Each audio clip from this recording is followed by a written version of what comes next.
Bienvenue dans cette vidéo. Aujourd'hui, nous allons découvrir une notion très importante en informatique. C'est l'algorithme.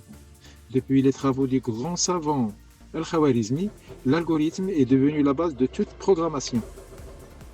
Mais qu'est-ce qu'un algorithme? Tout simplement, c'est une suite d'étapes ordonnées qui permet de résoudre un problème dans une durée bien déterminée.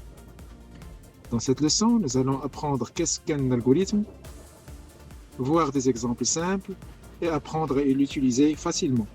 Donc c'est parti. Prenons un exemple simple, faire du thé.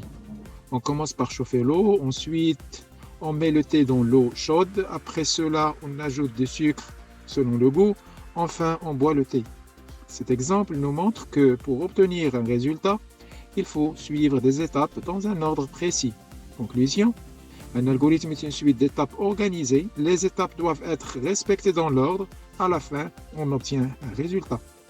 Mais pour qu'un ordinateur puisse exécuter ces étapes, on a besoin d'un langage spécial appelé langage de programmation. Un langage de programmation est une langue qui permet de communiquer avec l'ordinateur. On peut imaginer cela comme une traduction. L'humain écrit des instructions, le langage de programmation les traduit, puis l'ordinateur les répond et donne un résultat. Par exemple, si on veut allumer une lampe, on écrit une instruction dans le langage comme Python, C++, Java ou Visual Basic. L'ordinateur lit cette instruction, la comprend et exécute l'action. La lampe s'allume.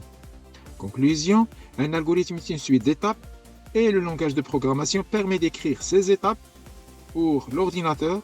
Ainsi, l'ordinateur peut prendre, exécuter et donner un résultat final. Maintenant, on peut aller plus loin avec la notion de programme. Un programme est la traduction d'un algorithme dans un langage que l'ordinateur comprend. On peut voir cela comme une transformation. Premièrement, écrire un algorithme sous forme, bien sûr, des étapes.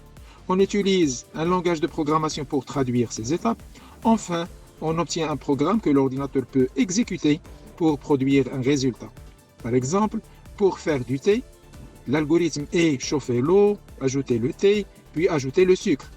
On écrit ces étapes dans un langage de programmation comme Python ou C++, nous donne un programme. L'ordinateur va exécuter le programme pour obtenir un résultat final. Le thé est prêt. On peut donc résumer ça par la relation suivante. Algorithme plus langage de programmation égale un programme.